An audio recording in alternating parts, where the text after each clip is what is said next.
Bom, quem aqui já leu o livro do Apocalipse alguma vez? Você- Experiência, não sei se para vocês foi assim, mas para mim foi uma experiência bem confusa, parecia muito alegoria, né? E a gente não, assim, eu li e demorei para entender tudo aquilo, né? A gente sabe que Apocalipse é a revelação, né? Mas a revelação do quê, né? Do fim dos tempos. Só que não tem como a gente entrar no estudo do Apocalipse sem entender sobre escatologia, que é o estudo do fim, né? Que na verdade não é bem um fim, né? É o fim da Terra, mas na verdade a gente acredita na eternidade, né? Na vida com Deus. Então, deixa eu abrir aqui o materialzinho que eu preparei para introduzir aqui para vocês. Só um minutinho, peraí.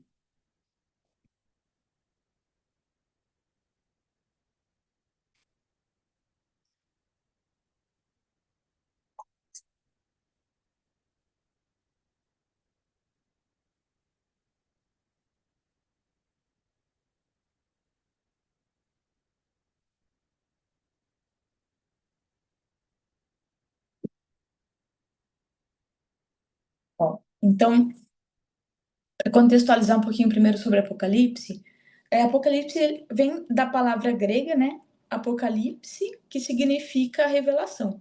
Então, o livro ele oferece uma visão precisa da tribulação, que é um período de julgamento, né? Que a gente vai passar aqui na Terra. E até a título de conhecimento, de curiosidade aqui, eu queria. Não vou levantar essa polêmica, mas eu queria só compartilhar com vocês que antes eu tinha uma visão pré-tribulacionista em relação ao fim dos tempos, né?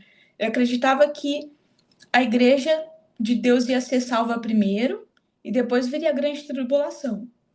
Só que hoje, com base em alguns estudos de pessoas que eu confio, né, eu mudei essa visão, porque a Bíblia fala que Jesus vai voltar uma única vez, né?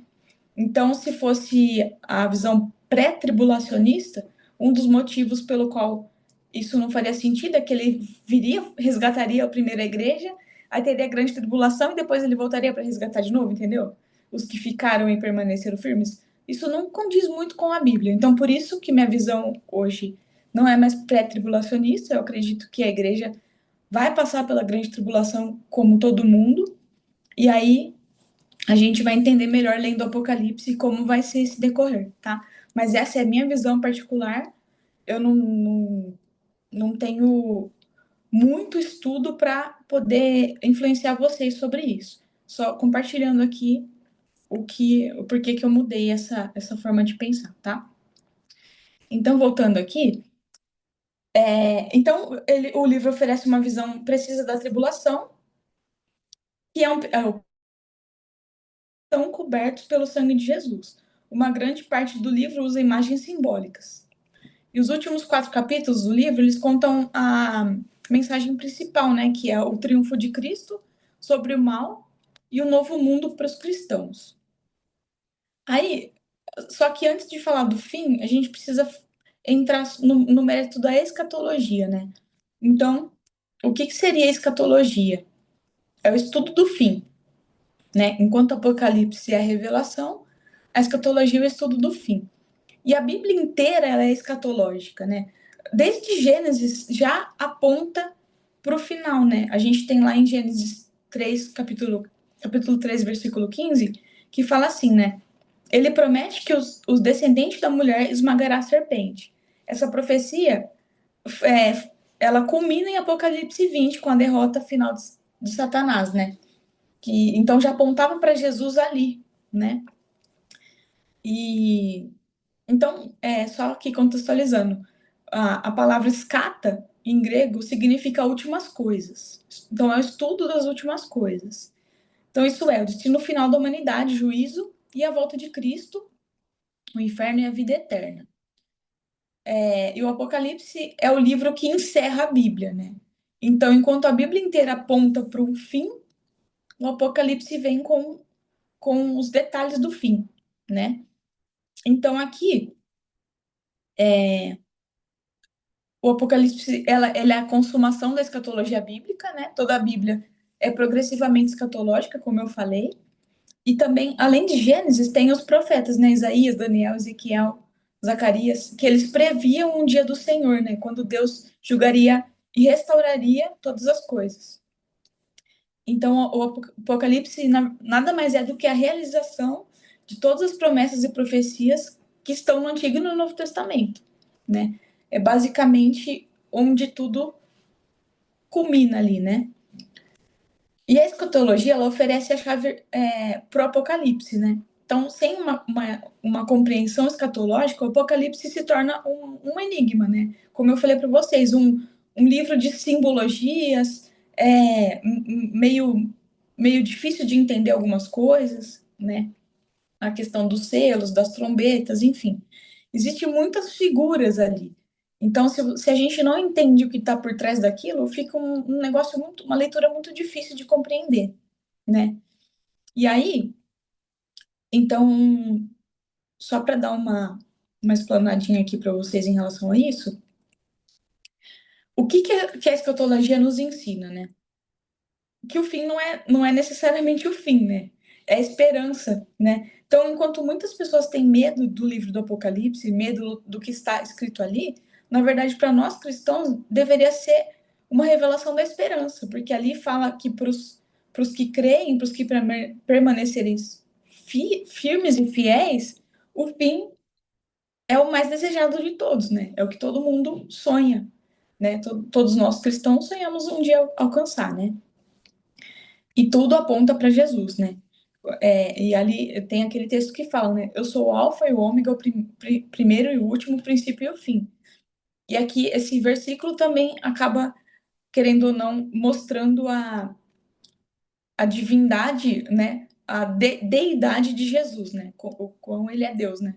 Porque se ele era o alfa e o ômega, desde o início ele já estava, então aqui a gente tem essa referência, né? Dele sendo Deus. E o fim que aponta para o início, na verdade, né? Porque desde que o homem foi expulso do Éden, o coração humano sabe que o mundo não está completo.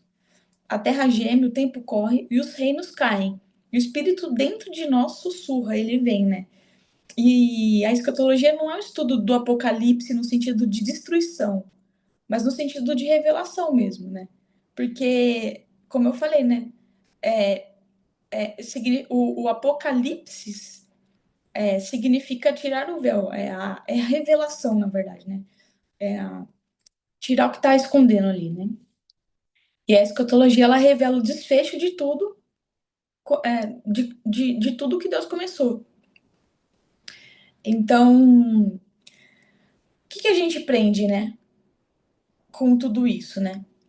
Que o Deus é o Senhor da história, nada o surpreende, nada foge do seu plano, que Cristo voltará, então essa é a nossa esperança, né? Eu tô passando de uma forma bem resumida aqui, tá, gente? Porque é um estudo muito profundo e muito interessante. Talvez para o próximo ano a gente consiga aprofundar mais nisso. Mas só para contextualizar, para a leitura não ficar vaga, né? Então, Jesus é a nossa esperança, porque ele voltará. Também na escatologia a gente aprende que o mal será julgado, que existe uma eternidade preparada para nós, e também nos orienta a viver vigilantes, né? Porque Jesus disse, né? Vigiai porque não sabeis o dia nem a hora. Então, é como se a gente tivesse 100% do nosso tempo vigilantes esperando esse momento, né? Como a gente espera alguma visita em casa? A gente se prepara, até faz os afazeres, mas sempre ali esperando o momento dessa visita chegar, né? Então, a nossa vida tem que ser assim em relação a Jesus, né? E não, a gente não precisa saber quando ele vem, uma vez que a gente está vigilante o tempo todo, né? Isso não deveria ser uma preocupação quando a gente está vivendo o que ele nos orienta, né? E a escatologia não é apenas para quem quer saber quando ele vem, é para quem quer estar pronto quando ele vier. Não é curiosidade, é consagração, né? Não é calcular datas, é alinhar o coração, independente de quanto tempo isso vai levar. E Pedro escreveu, né, que pessoas não deveis ser em santo procedimento. Você sabe que Cristo voltará, a sua vida muda hoje, né? Se a gente tem essa certeza, e assim, tudo aponta para o fim de uma forma muito real hoje, né? Eu sinto que a gente está muito próximo do fim. Tudo que tava. A gente vai entender no decorrer da leitura de Apocalipse que muitas coisas já estão acontecendo. E a gente já leu lá em Mateus 24 muitas coisas que já estão acontecendo, né? O princípio das dores, a gente provavelmente está quase entrando nesse período, pelos sinais que a gente vê hoje em dia, né? Então, está muito próximo mesmo. E aqui, quando tudo. Aqui é um conselho, né? A Bíblia diz que o fim é glória. Quando tudo parecer ruir, lembre-se, o Alfa e o Ômega está escrevendo o último capítulo. E quando as últimas páginas forem viradas, não haverá desespero, mas adoração. Ao que está sentado sobre o trono e ao Cordeiro seja o louvor, a honra e a glória e o domínio pelos séculos dos séculos. Amém. Deixa eu ver se tem mais alguma coisa aqui. Aqui. Então, eu destaquei alguns dos principais textos escatológicos para a gente ter uma clareza ainda maior. Então, aquele que eu já citei, né, Gênesis 3,15, que fala assim, ó, e porém inimizade entre ti e a mulher, entre a tua semente e a sua semente, e esta te ferirá a cabeça, e tu lhe ferirás o calcanhar. É a primeira profecia escatológica, aponta para o triunfo final de Jesus, Cristo sobre Satanás, né? Então, semente da mulher é Cristo, que esmagará a cabeça da serpente, que é o mal. Aí outra é lá em Isaías, capítulo 2, de 2 a 4. Ali fala do reino messiânico e da restauração da criação. De 2 a 4, depois tem de 11, do 1 ao 10, e do capítulo 65, do 17 ao 25. Então, um resumo de tudo isso, né? Isaías vê um tempo em que as nações buscarão o Senhor e o lobo habitará como cordeiro. São profecias do reino milenar de Cristo. Está escrito lá em Apocalipse, né? Essa questão do reino milenar. Lá em 1 Daniel. Tudo isso está lá no Antigo Testamento, tá, gente? Para a gente entender como que a Bíblia inteira, né? Se conecta com isso, né? Com o fim, na verdade. Né? Tudo aponta pro plano de Deus para a salvação da humanidade. Então, lá em Daniel 2, capítulo 2, 7, 8, 9 e 12, resumindo, são capítulos centrais da escatologia. Então, em Daniel a gente tem muito conteúdo em relação a isso, né? Ele vê o quadro profético dos impérios humanos, então a Babilônia, a Pérsia, a Grécia, Roma, e a vinda do reino eterno do Filho do Homem. Então, lá em Daniel 9, do 24 ao 27, é aquela profecia das 70 semanas, fundamental para compreender o Apocalipse. Depois, quem quiser dar uma lida, eu posso até depois compartilhar com vocês esses versículos. Aliás, vai ser o estudo. Melhor a gente fazer isso do que já entrar em Apocalipse direto. Lá em Ezequiel, do 36 ao 39 também, então ele fala da restauração de Israel e das guerras de Gog e Magog, e esses textos ligam diretamente ao Apocalipse 20. E em Joel também, né? O profeta Joel, do 2, do 28 ao 32, e capítulo 3 também. Ele profetiza o derramamento do Espírito e o dia do Senhor. E Pedro cita esse texto lá em Atos 2, mostrando o início do cumprimento. E também lá em Zacarias 12, 14, ele descreve o cerco final de Jerusalém, a vinda do Senhor sobre o Monte das Oliveiras e o reino messiânico. É um dos textos mais paralelos ao Apocalipse, esse de Zacarias também. E os evangelhos, né? Então, Mateus 24, a gente viu muita coisa alinhada com o Apocalipse, acho que vocês lembram, né? Marcos também, João, todos apontam ali alguns sinais que Jesus ensinava, né? Sobre a ressurreição dos mortos, na casa de meu pai há muitas moradas, enfim, a grande tribulação, perseguição, vigilância, tudo isso, né? A gente vê nos evangelhos. E as cartas apostólicas, né? Então, em Tessalonicenses, em Coríntios, na primeira Pedro, Romanos, todas elas trazem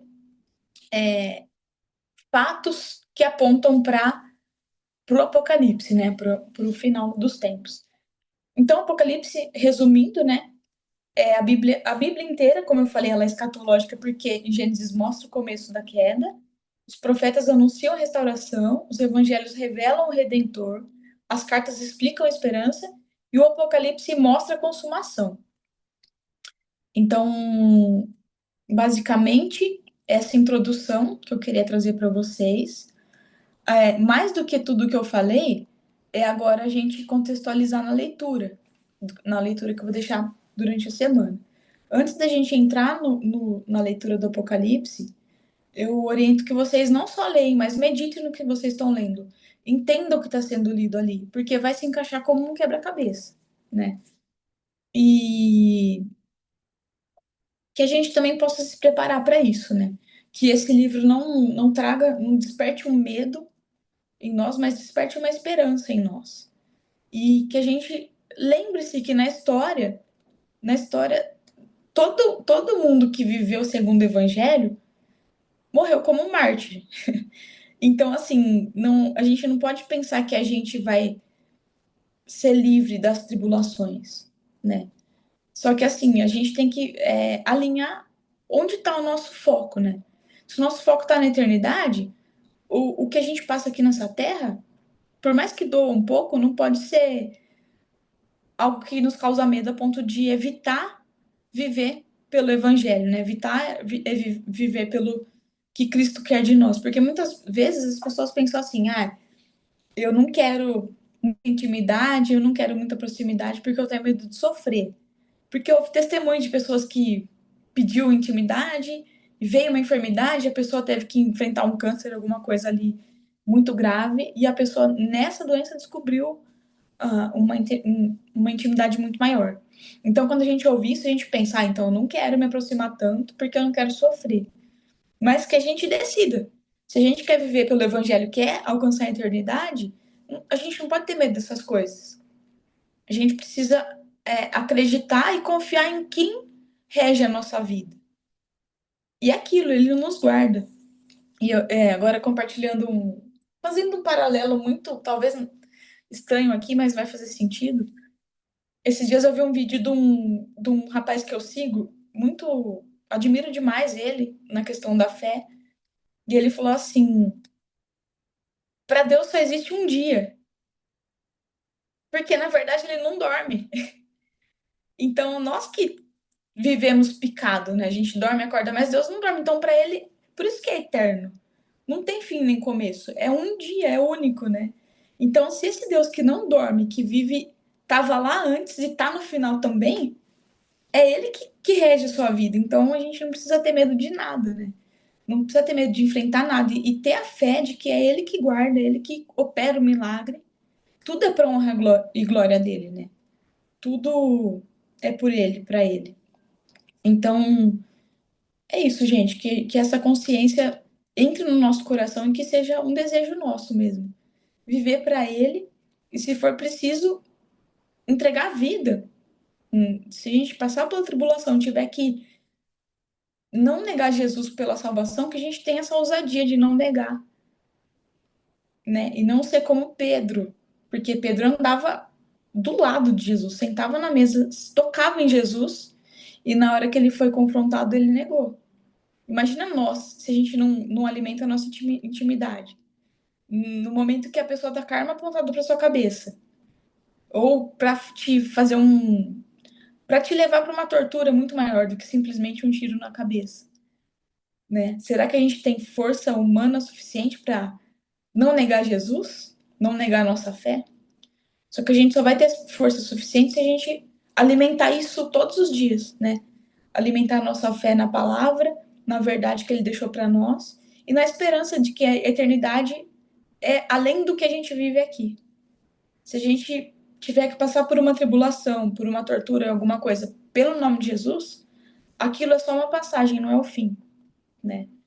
Então é isso, gente. Não é para assustar ninguém, mas é mais para trazer uma consciência e como eu falei, o Apocalipse não é para trazer medo, é para trazer uma esperança de que existe muita coisa boa para nós ele não fala só de medo, de tribulação, ele fala sobre como é o céu, alguns detalhes de como é morar com Deus. Então, é isso, gente.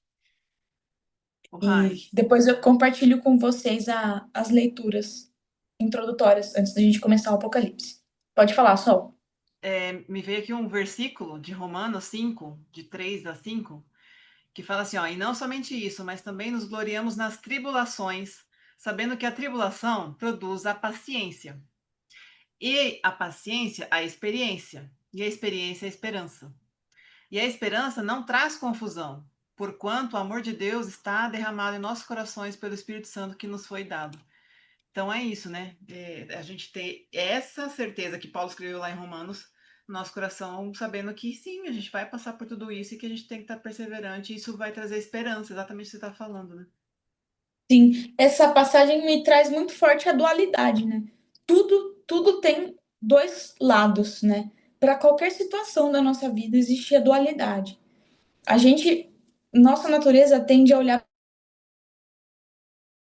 como disse em Romanos, né? Considereis grande alegria passar por tribulações, porque produzem nossa perseverança, né? Então, se não fosse a tribulação, talvez a gente não teria, né? A perseverança. É aquilo, né? Quando Deus fala que o poder dele se aperfeiçoa na nossa fraqueza, é exatamente isso. Se a gente é no medo que a gente descobre a nossa coragem, é na doença que a gente descobre o milagre, na dor que a gente descobre a cura. Então, assim, se não tivesse o oposto do que é bom, não seria autêntico o bom, você entendeu? Não existiria um bom autêntico. Existiria algo sem categoria. Tipo, o bom não seria bom, porque para nós era o normal, entendeu? Então precisa existir a dualidade, a parte oposta daquilo, para que a gente descubra o que a gente tem dentro de nós de bom, né? Então é isso. Às vezes a gente tem medo de enfrentar algum problema, mas a gente precisa olhar pela perspectiva de que aquilo vai despertar algo bom de alguma forma. Tem um lado bom de enxergar em qualquer situação da nossa vida, em qualquer mesmo. Eu, assim, desafio me trazer alguma situação onde a gente não tenha um lado bom para olhar. Sempre vai ter. Então, é isso mesmo. Alguém quer falar alguma coisa, perguntar ou compartilhar algo?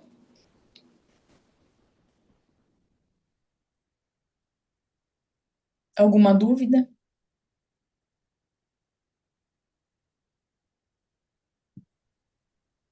Eu vou compartilhar aqui que Deus trouxe no meu coração. Que eu sempre fui mais pro lado do medrosinha, né? E eu lembro que eu tinha muito medo de ler Apocalipse. Demorou muito para eu ler, porque sabe como se eu fosse assistir um filme de terror? Então eu deixava pro fim, assim, e nunca lia. Mas aí, né, quando eu tava no propósito de ler a Bíblia inteira e tal, então acabei lendo por várias vezes. Mas, né, trouxe aí o começo, mas trazendo aqui pro que você comentou, e a Sol também, me veio 1 Coríntios 10:13, deixa eu ver se é isso. Isso. Não sobreveio a vocês tentação que não fosse comum aos homens, e Deus é fiel. Ele não permitirá que vocês sejam tentados além do que podem suportar. Mas, quando forem tentados, Ele mesmo lhes providenciará um escape, para que possam suportar. E por que que me veio, né? Juntando com o Apocalipse e com a vida mesmo. Eu geralmente tenho a tendência muito automática de comparar, né? Coisas, situações, pessoas. E às vezes eu olhava, né? Tipo, nem gosto de ver notícia ruim, mas a gente vê algumas coisas e fala: Meu Deus, não quero passar por isso. Não tem como passar por isso. E aí o que ele trouxe no meu coração é que a gente esquece que é a graça. É a graça dele. Então, assim, aconteceu algo, é a graça dele que vai permitir com que a pessoa consiga passar por aquilo, e todos nós, né? Então, esse comparar não tem como comparar, porque, por exemplo, se eu tiver uma situação na minha vida, é a graça dele que vai me sustentar. A situação na vida do outro, é a graça dele que vai se sustentar. Então, nunca é nossa, nunca é pela força humana, né? E aí, por isso que me veio esse versículo para a gente sempre lembrar e buscar essa graça, né? Que é o favor imerecido dele. Amém. Perfeito. Mais alguém?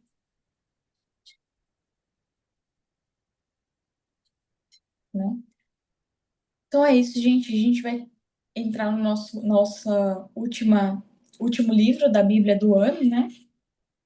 E o último e não menos importante, pelo contrário, acho que para os dias de hoje é o mais importante, para que a gente lembre, né, do que nos espera, de como a gente deve prosseguir como cristãos aqui, como peregrinos, né? A gente não pode se igualar aos padrões desse mundo, não viver o padrão desse mundo, mas a gente é peregrino o tempo todo. Então, que isso fique latente na nossa mente, no nosso coração o tempo todo, para cada situação que vier, seja boa ou ruim. Lembra que você é peregrino e que o seu fim não é aqui nessa terra, né? Seu destino final não é aqui. E é isso, gente. Alguém quer fazer algum pedido específico de oração?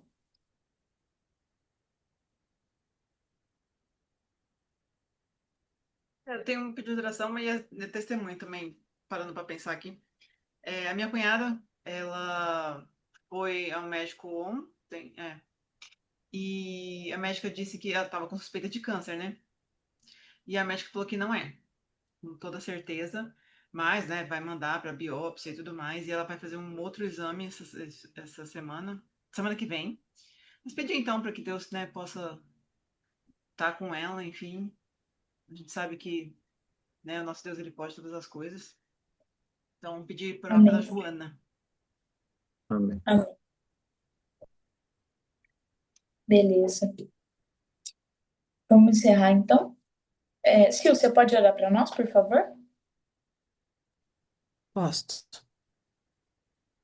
Pai amado, agradecemos, Senhor, pelas palavras, pelos ensinamentos e por tudo que tocou o nosso coração, por cada coração quebrantado nesse momento e por resgatar em alguns de nós ou em todos nós a confiança em Ti, Senhor, que possamos sempre seguir o Teu caminho, que possamos lidar com os nossos medos, as nossas dificuldades, ultrapassar os obstáculos, sempre contando contigo ao nosso lado, com aquilo que o Senhor põe em nosso caminho.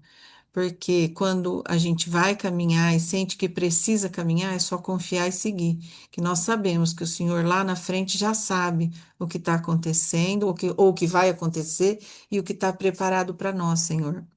Peço uma oração especial para a cunhada da Sol, né? Que o Senhor coloque a mão nesse problema dela, seja lá o que for que ela encontre, que ela passe da melhor forma possível, Senhor, contando sempre contigo. Pedimos também pela Rafaela, Senhor, continue dando força, continue amparando e continue fazendo um caminho certo. E também peço hoje em especial pela vida da minha mãe, que está completando 88 anos, Senhor, que ela possa continuar com saúde, com lucidez, curtindo as coisas que ela gosta, talvez nesse caminho, né, ou no final desse caminho, e que o coração dela sempre esteja ligado em Ti, Senhor, como foi a vida inteira. Eu vos agradeço também por estar sempre me fazendo aprender coisas, né? E que essa palavra, Senhor, possa não só chegar até nós, mas que a gente possa ser instrumento que chegue a mais pessoas. Em nome de Jesus, eu te agradeço. Amém. Amém. Amém. Fotinho, gente, abre as câmeras aí. Ô, Cléo, não sei se eu te falei, a gente grava, né? Tira foto de eu. Calma aí, Regiane. A gente faz a gravação e coloca no YouTube. A gente tem um canal, aí depois eu ponho lá no grupo, tá? Ó, aqui tá a Regiane, gente. Ah, peraí, eu vou ter que tirar o blur aqui. Como é que faz, gente? No vídeo. Pronto, a Regiane não sai. Olha lá, ela. Mas eu preciso de duas mãos, Regiane. E agora? Oh, meu Deus, me ajuda. Peraí, espera aí. Vai, vai que agora vai. Ai, meu Deus, tomara que você tenha saído. Ah, eu acho que não, Rê. Não tem Saiu. problema, Sol. Esquenta. Ai, caramba. Ô, alguém tira print da tela, gente, porque eu acho que eu preciso das duas mãos. Vou segurar a Regiane assim. Ai.